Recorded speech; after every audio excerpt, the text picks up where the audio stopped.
নিরামিষ দিনে যদি এইভাবে পটলের তরকারিটা করা যায় তাহলে লাগবে ভীষণ টেস্টি। নমস্কার বন্ধুরা, কেমন আছেন সবাই? আমার এই চ্যানেলে আপনাদের সবাইকে জানাই স্বাগত। প্রথমে আমি পটলটাকে কেটে নিয়েছি, আলুও কেটে নিয়েছি চৌকো চৌকো করে। এরপর কড়াইতে তেল দিয়ে দিয়েছি, সর্ষের তেল।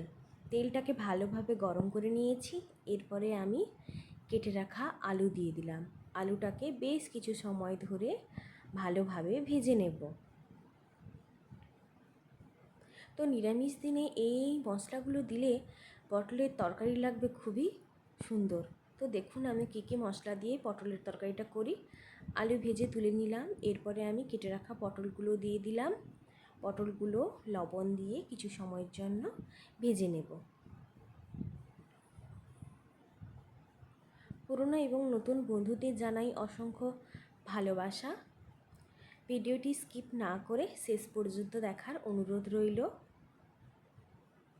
পটলের এই রান্নাটা নিরামিষ দিনে কিন্তু খেতে খুবই সুন্দর লাগবে।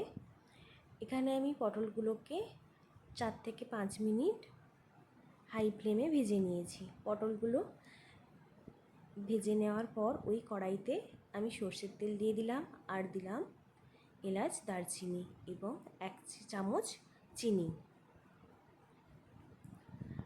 এরপর দিয়ে দিলাম টমেটো কুচি। ছোট্ট ছোট্ট টমেটো 3টা কেটে নিয়েছি, ওটাই দিয়ে দিলাম। বেটে রাখা আদা দিয়ে দিলাম। এরপর আমি আদা এবং টমেটোটাকে বেশ কিছু সময় ধরে কষিয়ে নেব। আদার কাঁচা গন্ধটা মরে গেলে এরপরে দেব আমি কাজু বাদাম বাটা আর জিরে বাটা দিয়ে বেশ কিছু সময় ভালোভাবে জিরা কাজু বাদাম কষিয়ে নেব।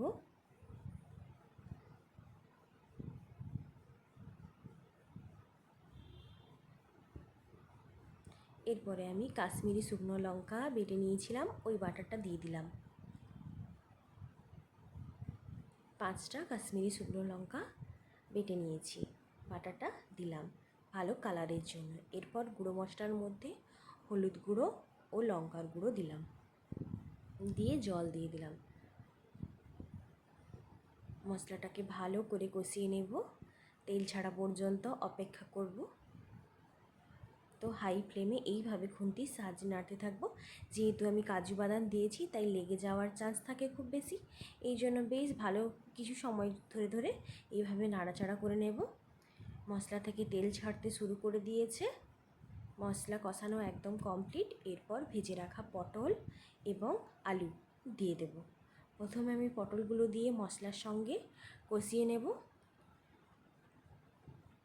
এরপর আমি ভেজে রাখা আলুও দিয়ে দিলাম।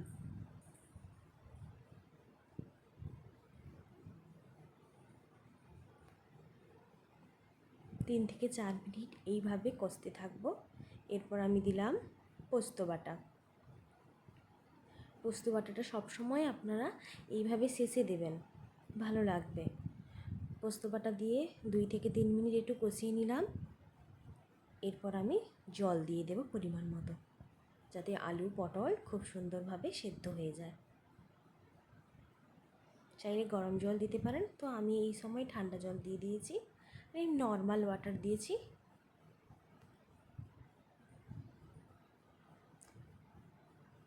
ঝোল ভালোভাবে ফুটিয়ে নেব।